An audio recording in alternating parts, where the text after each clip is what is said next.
ગુજરાતના રાજકારણમાં અત્યારે અનેક નવા જૂની આવી રહી છે, કારણ કે આની પહેલા પણ સ્થાનિક સ્વરાજની જે ચૂંટણી હતી એના પરિણામો સામે આવ્યા અને એમાં પણ ભારતીય જનતા પાર્ટીએ ઘણી બધી બેઠક ઉપર જીત મેળવી. ત્યારથી જ ગુજરાતના રાજકારણમાં અનેક નવા જૂની સર્જાય છે. પરંતુ હવે જે રાજકોટના સાંસદ છે પુરુષોત્તમ રૂપાલા, તેમના દ્વારા જે પોસ્ટ કરવામાં આવી છે એ પોસ્ટના કારણે સમગ્ર ગુજરાતના રાજકારણમાં હવે કંઈક નવા જૂની થવાના એંધાણ હોય એવું સામે આવી રહ્યું છે. કારણ કે જ્યારથી તેમની આ પોસ્ટ સામે આવી છે ત્યારથી જ જે કોંગ્રેસના ધારાસભ્યો છે તેમના ઉપર અનેક એવા પ્રહારો પણ સામે આવ્યા છે. શું છે સમગ્ર વિષય જોઈશું આજના વિડીયોમાં. નમસ્કાર, હું હંસિની અને તમે જોઈ રહ્યા છો નિર્ભય ન્યૂઝ. ગુજરાતમાં જો કોઈ ચર્ચિત સાંસદ હોય તો એ છે પુરુષોત્તમ રૂપાલા. આની પહેલા પણ ક્ષત્રિય સમાજનું જ્યારે આંદોલન થયું હતું તે સમયે પણ તે ચર્ચામાં આવ્યા હતા અને તે બાદ અનેક એવા તેમના નિવેદનોના કારણે પણ તે ચર્ચાનો વિષય રહ્યા છે. સૌથી પહેલા તો જો તેમની સોશિયલ મીડિયા પોસ્ટની વાત કરવામાં આવે તો તેમના દ્વારા પોતાના સોશિયલ મીડિયાના મારફતે એક પોસ્ટ કરવામાં આવી છે અને સાફપણે આ ફોટો મૂકવામાં આવ્યો છે અને લખવામાં આવ્યું છે કે નવસારી સર્કિટ હાઉસ ખાતે ભારતીય જનતા પાર્ટીના હોદ્દેદારો સાથે શુભેચ્છા મુલાકાત કરી.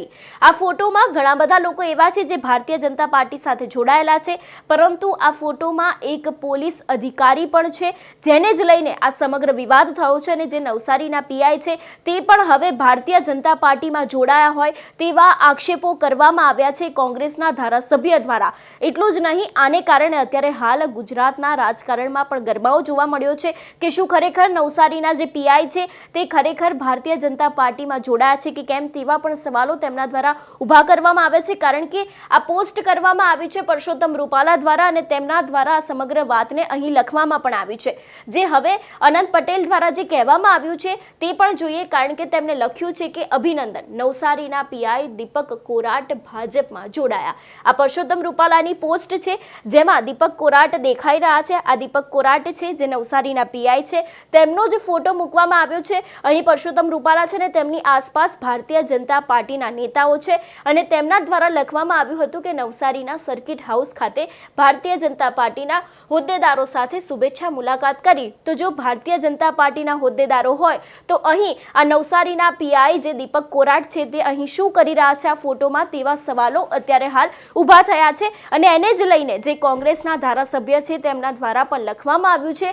કે અભિનંદન, હવે નવસારીના પીઆઈ દીપક કોરાટ છે તે પણ ભારતીય જનતા પાર્ટીમાં જોડાઈ ગયા છે. એટલું જ નહીં, આ બધાની વચ્ચે જે અનંત પટેલ છે તેમના દ્વારા એક ટ્વીટ પણ કરવામાં આવ્યું છે અને તેમાં તેમને ધક્કો મારીને ગાડીની અંદર બેસાડવામાં આવ્યા હતા.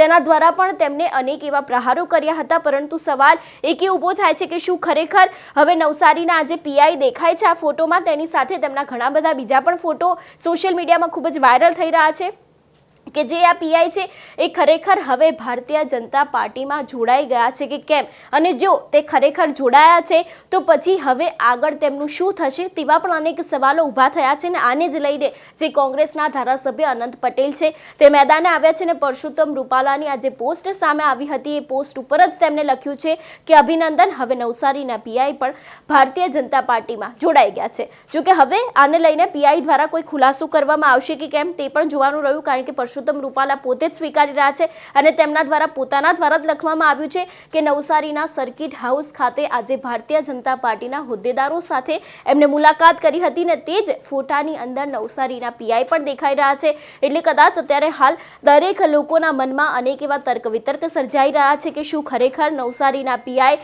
દીપક કોરાટ છે તે ભારતીય જનતા પાર્ટીમાં જોડાઈ ગયા છે. અને આને જ લઈને અનંત પટેલ દ્વારા પણ અનેક મોટા ખુલાસા કરવામાં આવ્યા છે, અનેક એવા સવાલો પણ ઊભા કરવામાં આવ્યા છે. તમારું શું માનવું છે આ વિષયને લઈને અમને કમેન્ટ કરીને ચોક્કસ જણાવજો. તેની સાથે જ અમારી ચેનલ નિર્ભય ન્યૂઝને લાઇક, શેર અને સબસ્ક્રાઇબ કરવાનું ભૂલશો નહીં. નમસ્કાર.